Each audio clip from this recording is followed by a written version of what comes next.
খবর 24 সাথে আপনাকে স্বাগত। নতুন নতুন খবর জানার জন্য আমাদের চ্যানেলে চোখ রাখুন। নমস্কার, খবর 24 সাথে আপনাদের স্বাগত। দর্শক, কানের অসুখ, সাধারণ যেটা অসুখ সেটা হচ্ছে ওটিটিস মিডিয়া। সাধারণত মধ্য কানের সংক্রমণ হিসেবে পরিচিত। যখন ঠান্ডা বা অ্যালার্জি সংক্রমণ হয় বা ওপরের শ্বাসযন্ত্রের সংক্রমণের কারণে কানের পর্দার পেছনে পুঁজ এবং সর্দি জমে, তখনই তার বিকাশ ঘটে। এই গঠনের ফলে ব্যথা এবং ফুলে যায়। উন্নত দেশগুলিতে প্রায় 90% শিশু স্কুল বয়সে পৌঁছানোর আগেই ওটিটিস মিডিয়ার অন্তত একটা পর্ব অনুভব করে, সাধারণত 6 মাস থেকে 4 বছরের মধ্যে।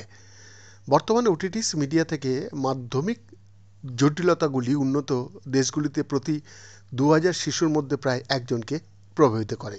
আর এই ওটিটিস মিডিয়ার সম্ভাব্য বিপদগুলি প্রথম 2 সহস্রাব্দ আগে স্বীকৃত হয়েছিল। 460 খ্রিস্টপূর্বাব্দে গ্রিক চিকিৎসক হিপ্পোক্রেটিস এর তীব্রতা উল্লেখ করে বলেছিলেন, অবিরামহীন উচ্চ জ্বরের সাথে কানের তীব্র ব্যথা রোগীর প্রলাপ বকার কারণ হতে পারে এবং মারাও যেতে পারে। ওটিটিস মিডিয়ার সবচেয়ে মারাত্মক জটিলতাগুলি হল মস্তিষ্কের ফোঁড়া এবং সংক্রমণের কারণে মস্তিষ্কে পুঁজ জমে যাওয়া। সবচেয়ে সাধারণ লক্ষণগুলি হলো মাথা ব্যথা, জ্বর, বমি বমি ভাব, স্নায়বিক ঘাটতি, বমি হওয়া এবং পরিবর্তিত চেতনা। আধুনিক নিউরোসার্জিক্যাল কৌশলগুলির সাহায্যে বেশিরভাগ মস্তিষ্কের ফোঁড়াগুলিকে নিষ্কাশন করা হয়। তারপরে 6 থেকে 8 সপ্তাহের জন্যে 4 অ্যান্টিমাইক্রোবায়াল চিকিৎসা করা হয়। বিগত 50 বছরে মস্তিষ্কের ফোঁড়া থেকে বিশ্বব্যাপী মৃত্যুহার 40% থেকে 10% নেমে গেছে এবং সম্পূর্ণ পুনরুদ্ধারের হার 33% থেকে 70% উন্নীত হয়েছে।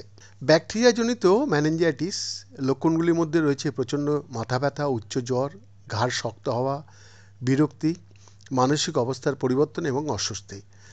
সংক্রমণ ছড়িয়ে পড়ার সাথে সাথে রোগীর আরও তীব্র অস্থিরতা, প্রলাপ এবং বিভ্রান্তি তৈরি হয়।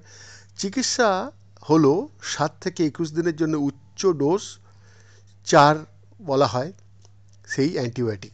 তীব্র মাস্টাইটিস, এটি একটা সংক্রমণ যা কানের পেছনে অবস্থিত ম্যাস্টয়েড হাড়কে প্রভাবিত করে। এটি আরও গুরুতর জটিলতার অগ্রগতিকে প্রতিরোধ করার জন্য অবশ্যই চিকিৎসা করা উচিত।